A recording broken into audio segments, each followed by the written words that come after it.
Ipapamili ko nga yung buong pamilya ko ng mga bagong damit nila. Sasamahan ko na rin ang tsinelas at naglilibag na yung sa kapatid ko. Shoot, Mare, may mga bakas pa ng kanal namin. Ering at pinamimili ko na rin si nanay, pero yung kay tatay ang inuuna niya. Grabe ka namang magmahal, palagi na lang hinuhuli ang sarili. Abay, 6 na kaming magkakapatid, baka naman maging 7 pa.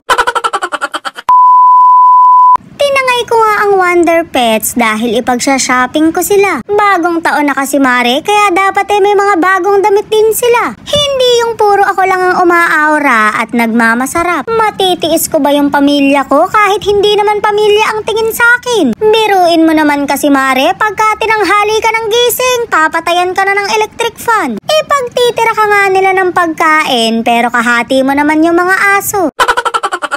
Nalilito nga yung kapatid ko kung ano yung bibilin niya sa 2 jacket. Ang sabi ko nga ibibilin ko na pareho, wag na siyang maging problemado. Namimili pa kasi siya, parehas namang hindi bagay. Di kunin na lang pareho, dadagdag ka pa sa isipin ko. Siyempre, binili ko rin yung ibang kapatid ko kahit wala sila dito. Pinamimili ko na rin si nanay pero inuuna pa niya yung kay tatay. Mamaya na lang daw yung sa kanya kapag nakabili na ang lahat. Mare, grabe talagang magmahal ang mga nanay. Palaging hinuhuli ang mga sarili. Kahit nagkakanda bacon na ang panty, ayaw pa ring bumili. Hindi baling magmukhang aswang basta ang asawa at mga anak mukhang maayos. Kaya siguro dumami rin kami ng ganito dahil sa pagmamahala nila. Shoot, Mare, walang titibag, sa'yo lang kakalampag.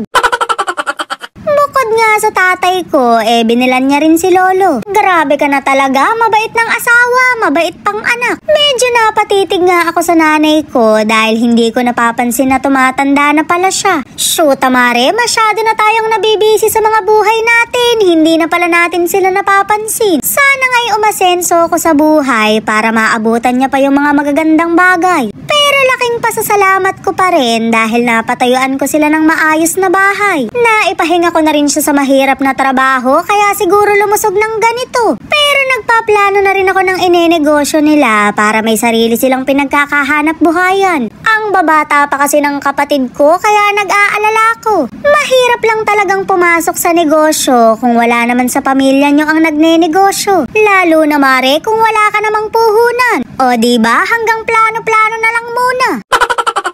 Bukod nga sa mga damit, bibilan ko rin sila ng tsinelas. Yung may mga kulay na yung bibilin ko para hindi mahalata yung mga libag sa paa. Shoot, Mare, kita mo't may mga bakas pa ng kanal. Napakatagal na nung huling baha sa amin pero may mga naiwan pa ring banlik. Sinadya yatang hindi laban yung tsinelas para bilan ko ng bago.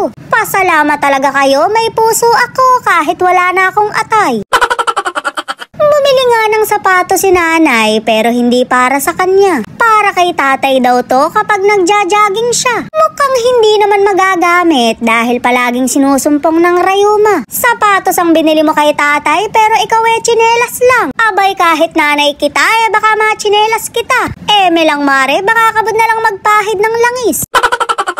Nalulungkot nga yung kapatid ko dahil walang sarap-sarapan outfit dito. Kaya naman binigyan ko na lang sila ng pera para sa online bumili. Nakompleto ko naman silang bilhan lahat kaya masaya kaming lumabas. Medyo nalungkot lang talaga ako dahil tsinelas lang ang nabili ko pero nanakaw pa kinabukasan. Shoot, Mare, hindi nagpatinag sa CCTV.